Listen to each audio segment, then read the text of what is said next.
Having constructed the main steering assembly with bag I, it's now time to move on to bag J, where we'll start bolting the entire front end onto the main chassis.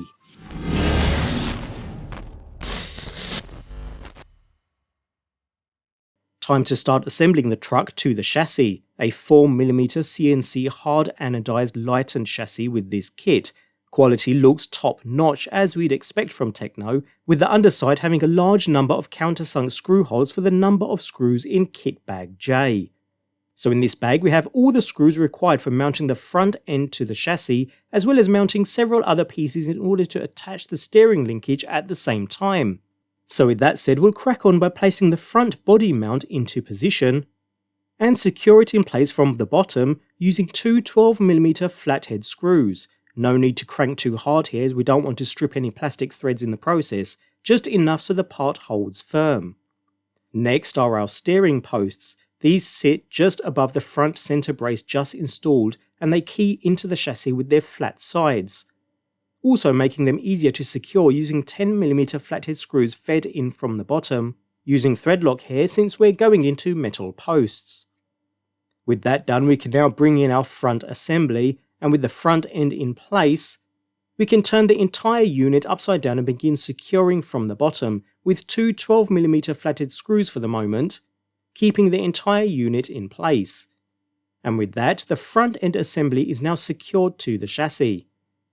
We're now ready to install the steering assembly constructed in the previous kit bag to the front end, simply by dropping the bell cranks down into the steering posts, making sure that the bearings are still in place.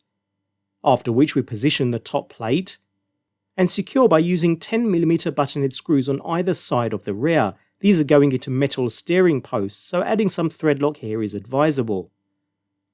After which a single 16mm buttonhead screw goes in between them, this one going into plastic, so no thread lock required. The front end of the steering top plate is secured by dropping on another plastic brace on top, with flat side facing forwards, and by lining up the holes with the plate just below, secure with two 12mm buttonhead screws, before spinning around to the front and securing to the shock tower by inserting and tightening two 14mm caphead screws. The steering assembly is firmly nestled into place now, so all that's left is to secure the steering links to the spindle arms.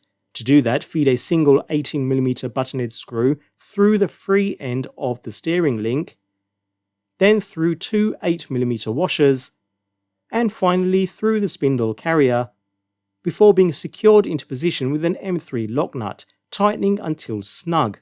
Note, the nut keys into the plastic from beneath, making it nice and easy. Repeat the same process on the opposite side, and with that we're pretty much finished with the steering assembly. Ensure it turns nicely to either side without any binding whatsoever. It should turn either way completely free. We'll now finish off the front end by installing the front bumper guard assembly and skid plate. So starting with the bumper guard, this sits in place at the lower end of the front shock tower and is secured into place using two 18mm caphead screws through the shock tower and into the plastic mount just behind. At this point, in order to make way for the skid plate, we remove the 10mm buttonhead screw from the hinge pin brace that we temporarily installed earlier, and replace by placing the skid plate into position and feeding a single 14mm buttonhead screw through the plate and the hinge pin brace simultaneously.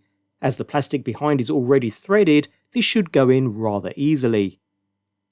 Now from the bottom we install and tighten two 15mm flathead screws into the rear end of the skid plate, and a further two 25mm flathead screws into the remaining two holes up front. This is not only securing the skid plate to the chassis, but as we're screwing directly into the bottom of the front gearbox, we're also securing the entire front assembly together at the same time. And with that, kit bag J is now complete. The steering assembly is now in place, and as with all other parts, it's turning completely free from any binding whatsoever. Otherwise, the spindle carriers and spindles are now in place, as well as the mounting hardware across the entire front end. We'll now move further back and fill out more of the middle in the next bag, where the truck will really start to take shape.